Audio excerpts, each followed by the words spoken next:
this year, but also since the very beginning of the crisis in this country, PBF funds have been extremely critical in advancing peace consolidation efforts in the Central African Republic.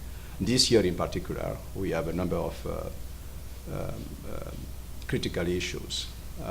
The peace process under the African Initiative has been fully supported by the PBF. Through PBF funds, we are able to increase women participation in the peace process.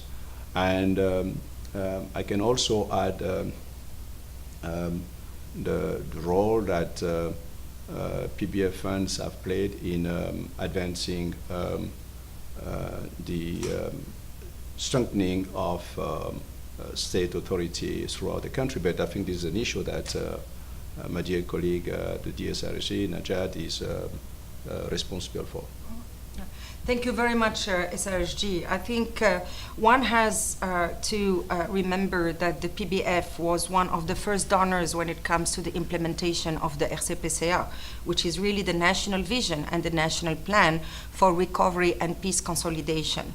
This is positioning PBF as a very strategic, actually, partner for us to support the government, and this is very important, but also engage with the communities, whatever communities we are talking about, for them to be able to feel in a very tangible way the peace dividend. And as the SRSG referred to, of course, the African Initiative, but the engagement of women, but also the engagement of youth through providing them with some alternatives. You know, this is really key in terms of peace consolidation.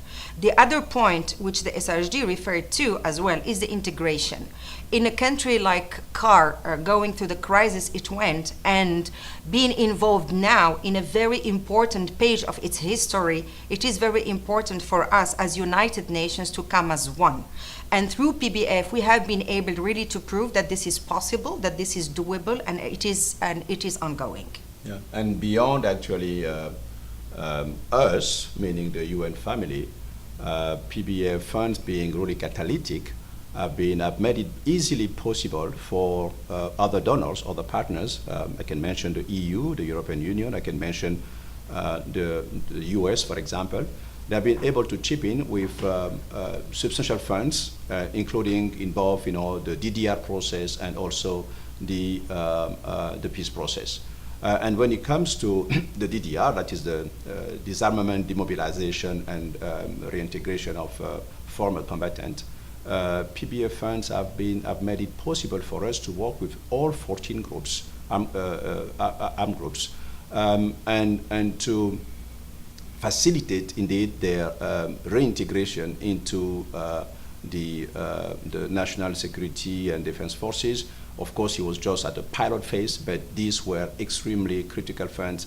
And what really needs to be highlighted here is that because of the very nature of those funds, the flexibility they provide and the adaptability to in situations where so many things are unpredictable and fast changing. This is the kind of funds that we need because we have to be able to act swiftly. Yeah, and to complement what the SRG was saying, PBF has been instrumental in helping us create the civic space.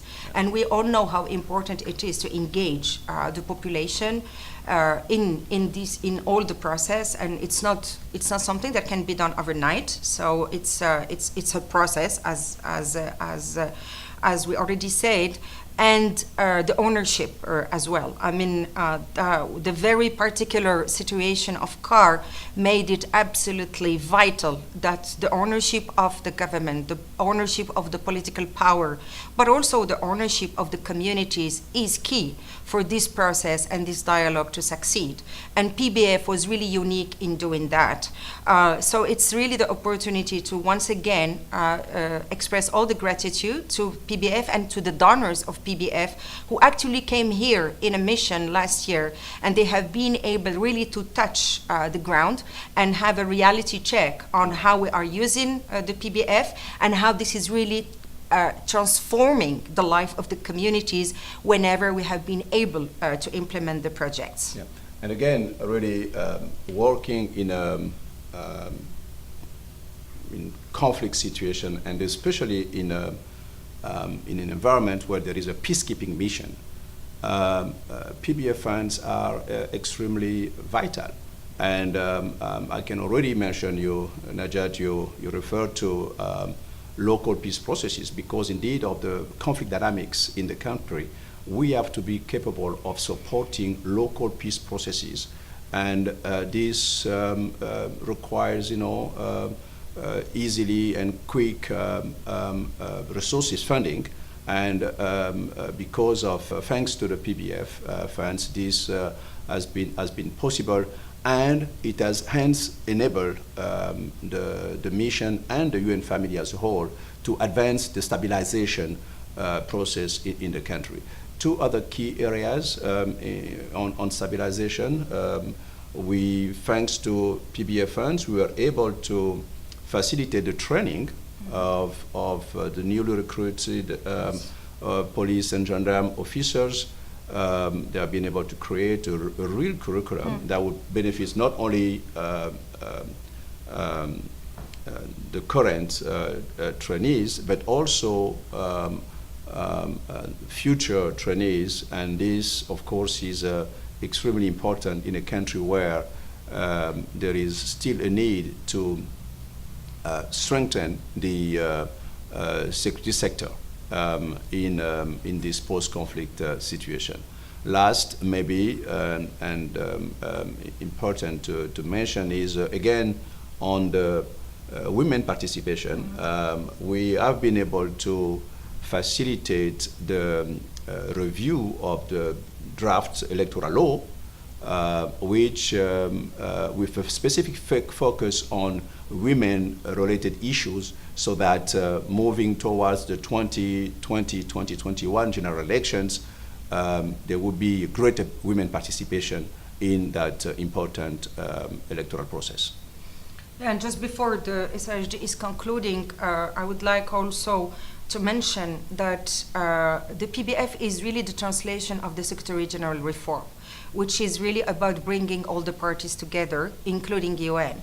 And very rightly said, SRHD, this is going beyond the United Nations, because as United Nations, we are a facilitator and a convener. So we have to bring everybody around the same table, but we also need to empower whoever could be an agent of peace. And that's exactly what PBF has helped us really doing. And we are keeping doing that with the full commitment that we had since day one.